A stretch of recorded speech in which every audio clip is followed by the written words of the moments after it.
Okay, शुरू करते हैं। तो कुछ मिस्टीरियस क्रिएचर आउटर स्पेस से धरती पर आ जाते हैं और फिर वो इंसानों की बॉडी पर कंट्रोल करके दूसरे इंसानों को खाना शुरू कर देते हैं।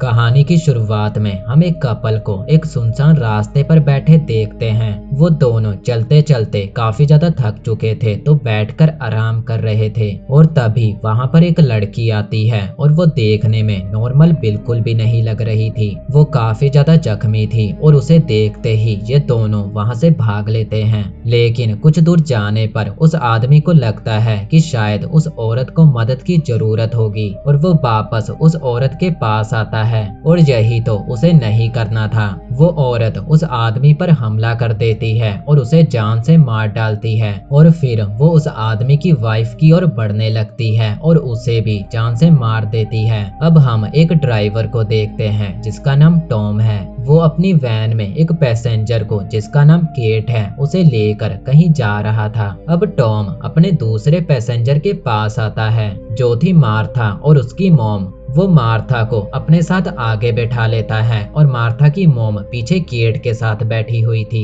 इनके बीच में शीशे का ग्लास लगा हुआ था। अब ये सभी अपने रास्ते पर आगे बढ़ रहे थे तभी एक कार इन्हें ओवरटेक करते हुए आगे निकल जाती है। ये चीज देखकर टॉम को गुस्सा आता है और वो उस कार वाले को गालियां देने लगता है। अब कुछ दूर जाने पर टॉम एक दूसरा रास्ता ले लेता है और वो कहता है कि इस रास्ते से हम जल्दी पहुंचेंगे। अब ये सभी लगातार आगे बढ़ रहे थे और आगे बहुत सारा धुआं था। टॉम को आगे कुछ भी दिखाई नहीं दे रहा था तो वो अपनी कार को रोकता है और कार से उतरकर बाहर देखने लगता है। बाहर उसे एक यूएफओ दिखता है और वो क्रैश हो चुका था। उसके पास ही में एक अजीब सा क्रिएचर भी पड़ा था। मार्था उस क्रिएचर के पास जाने लगती है और वो उसकी तरफ अपनी उंगली बढ़ाती है और तभी उस क्रिएचर के अंदर से कुछ निकलता है और वो मार्था की उंगली के अंदर चला जाता है। मार्था की मॉम वहां पर आकर उसे कार के अंदर ले जाती है। अब ये सभी फिर से उस चीज को वहीं पर छोड़कर आगे बढ़ने लगते हैं। कार में बैठी मार्था अपनी उंगली को देख रही थी।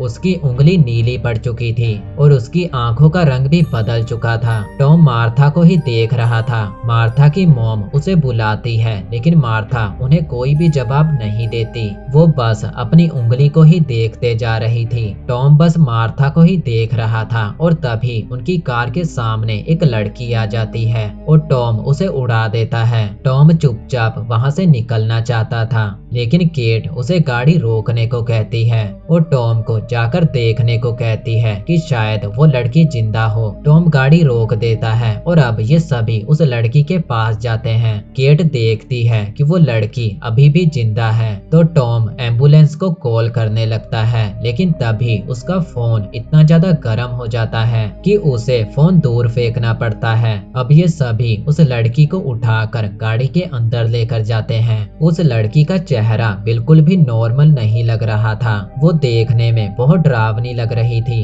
अब ये सभी हॉस्पिटल की ओर निकल पड़ते हैं। वो लड़की होश में आ जाती है और कुछ बोलने लगती है। केट उसके पास जाती है और वो क्या कह रही है ये सुनने की कोशिश करती है। जैसे ही केट उसके पास जाती है तो वो लड़की केट पर हमला कर देती है। वो लड़की अपने मुंह के अंदर से अजीब सी चीज बाहर निकालती है और वो केट के पूरे चेहरे पर फैल जाती है और अब केट भी उसके जैसी बन जाती है। असल में ये वही क्रिएचर है जो इंसानों की बॉडी पर कंट्रोल करके दूसरे लोगों को मार रहा है। अब केट मार्था की मॉम पर हमला कर देती है। टॉम और मार्था उनकी आवाज नहीं सुन पा रहे थे क्योंकि उन्होंने म्यूजिक को बहुत लाउड बजा रखा था और साथ ही में उनके बीच में कांच का गिलास भी था। लेकिन तभी मार्था की मॉम उस गिलास पर कोई चीज फेंकती है और उसकी आवाज टॉम और मार्था सुन लेते हैं और गाड़ी को एकदम से रोक देते हैं। जब वो पीछे देखते हैं तो वो देखते हैं कि केट पूरी तरह से बदल चुकी है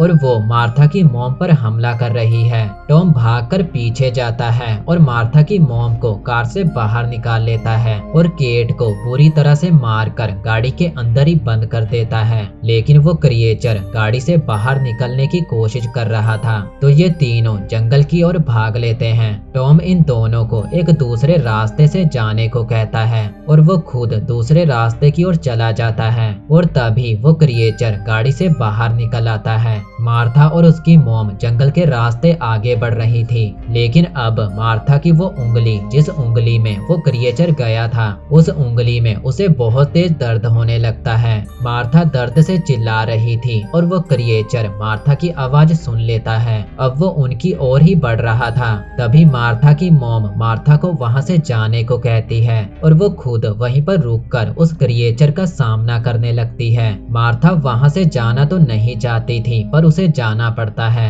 और कुछ दूर जाने पर उसे टॉम मिल जाता है। अब ये दोनों गाड़ी में बैठकर वहां से निकल लेते हैं। जब ये दोनों वहां से जा रहे थे तो मार्था को अपनी मॉम की जोर से चिल्लाने की आवाज सुनाई देती है, यानी कि मार्था की मॉम भी उस क्रिएचर का शिकार बन गई। खैर ये दोनों वहां से सही सलामत निकल जाते हैं, पर तभी टॉम देखता है कि गाड़ी का फ्यूल खत्म होने वाला है, तो वो फ्यूल भरने के लिए गैस स्टेशन पर गाड़ी को रोकता है। वो देखता है कि गैस स्टेशन पर कोई भी नहीं है, तो वो खुद ही फ्यूल लेने के लिए चला जाता है और मार्था गाड़ी में बैठी थी। मार्था गाड़ी में अकेली थी और उसे डर लग रहा था और तभी वो देखती है कि उसकी गाड़ी के पीछे उसकी मॉम खड़ी है, पर वो भी अब उस क्रिएचर के जैसी बन चुकी है। तभी वहां पर उस गैस स्टेशन का ओनर आ जाता है और मार्था की मॉम उसे बड़ी ही बेरहमी से मार देती है और मार्था ये सब होते हुए देख रही थी। तभी टॉम फ्यूल लेकर वहां आ जाता है।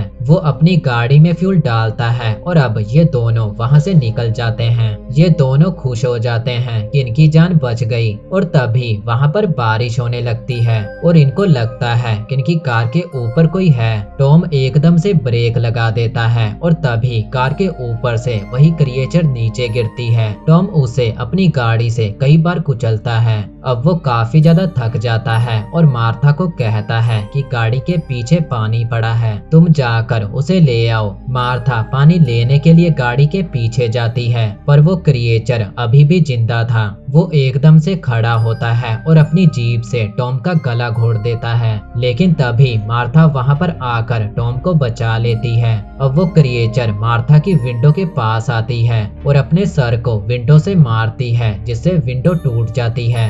वो मार्था पर हमला करने ही वाली थी कि तभी टॉम गाड़ी को वहां से भगा लेता है, लेकिन अभी भी वो क्रिएचर इनकी गाड़ी के पीछे ही भाग रहा था। वो क्रिएचर इतना ज्यादा तेज भाग रहा था कि वो भागते भागते ही इनकी गाड़ी के अंदर आ जाता है। गाड़ी का बैलेंस बिगड़ जाता है और इनकी गाड़ी क्रैश हो जाती है। अब वो क्रिएचर मार्था के ऊपर हमला कर देती है। टॉम मार्था को बचाने के लिए उस क्रिएचर को अपनी ओर आने को कहता है और जब वो क्रिएचर टॉम की ओर बढ़ने लगता है तो मार्था पीछे से उस क्रिएचर को मार देती है। अब सुबह हो जाती है और ये दोनों एक रेस्टोरेंट में जाते हैं। अंदर जाने पर ये दोनों देखते हैं कि पूरा रेस्टोरेंट खाली पड़ा है। मार्था वॉशरूम में जाती है और वॉशरूम में ऊपर से वही चीज उसकी उंगली पर गिरती है। इधर टॉम बाहर बैठा था और तभी उसके पास बहुत सारे लोग आते हैं और ये सभी उसी क्रिएचर के जैसे बन चुके हैं। और तभी मार्था भी बाहर आती है और अब वो भी उस क्रिएचर के जैसी बन चुकी है। और यहीं पर हमारी आज की कहानी खत्म हो जाती है।